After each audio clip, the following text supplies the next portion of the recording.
عمران خان کو قتل کی دھمکیاں دینے والا نون لیگی لیڈر گرفتار۔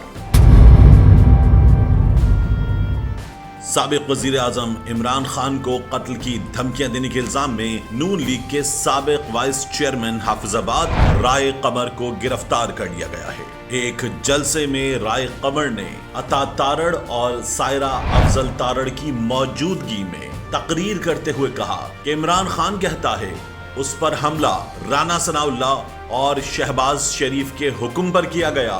رائے قمر نے کہا کہ میں خود عمران خان کو گولی ماروں گا کیونکہ عمران خان واجب القتل ہے۔ رائے قمر کے خطاب کے وقت سائرہ افضل تارڑ اور عطا تارڑ سٹیج پر موجود تھے۔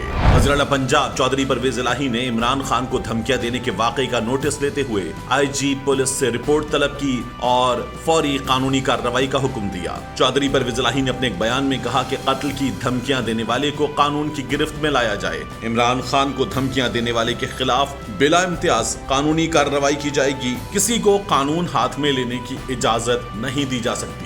وزیر اعلیٰ پنجاب کی ہدایت پر پنجاب پولیس نے مسلم لیگ نون حافظ آباد کے سابق وائس چیئرمین رائے قمر کو گرفتار کر کے تفتیش شروع کر دی ہے۔